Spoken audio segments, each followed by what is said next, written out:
eyes and water that are not serving the Lord today.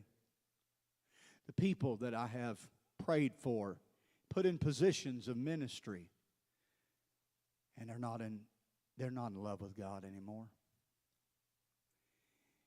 Because maybe, just maybe, it would show you how serious it is to make sure you are maintaining that fire of love between you and God. Have you ever watched from a distance how awkward that it is when you know two people real close and they get a divorce? Isn't that awkward? It is. Because you're so used to seeing them together. It's awkward for me as a pastor when I watch people.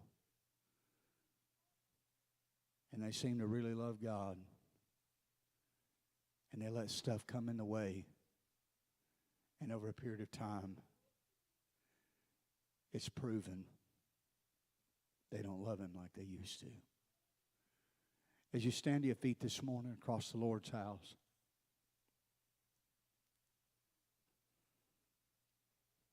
let God stick a thermometer in your mouth this morning. Not Pastor Myers, but let God tell you. Let God show you whether you still love Him like you used to. If I ask you to be honest this morning, I say, since you've been married, what, 10 years now? Almost 10 years. In 10 years, has love ever been strained?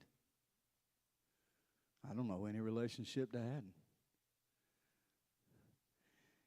If you ever going to keep anything that's worth keeping, you got to fight to hold on to it. Brother Coon, you ever had your marriage relationship strained? You thought maybe that was it. I'm done. That's it. I'm done. Stick a fork in me. I'm done with this. But you have to remind yourself of everything you have worth fighting for.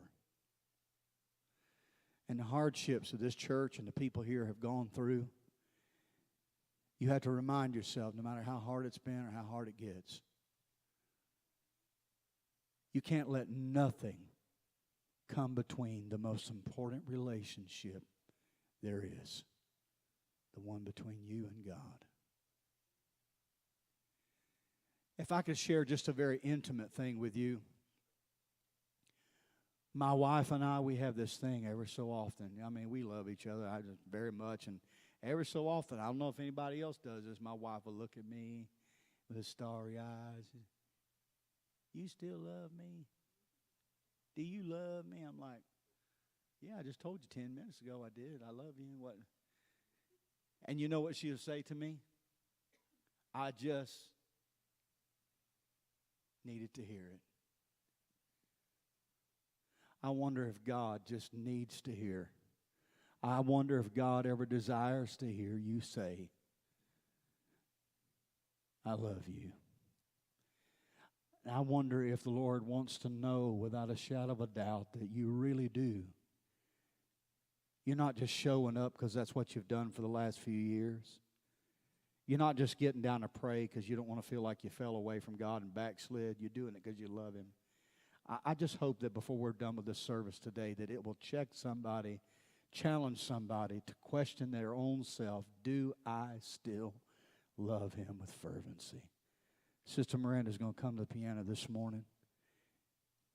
I want to give you that opportunity, whether it's at your pew and the altar this morning, to get down before the Lord. And if you've let anything come between you and God, maybe the business of your schedule, maybe hobbies, other things, have taken preeminence over your love relationship, you don't get as excited about going to church as you used to, listening to gospel music like you once did. Something's changed.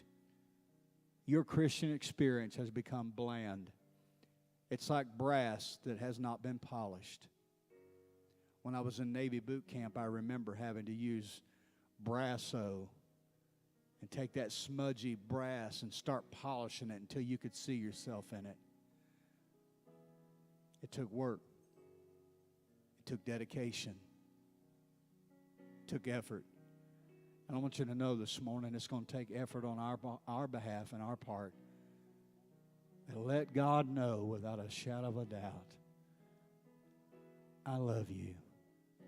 If that's you, will you come and find a place and pray this morning? Lord, forgive me for not expressing the kind of love that I should have, for not showing the level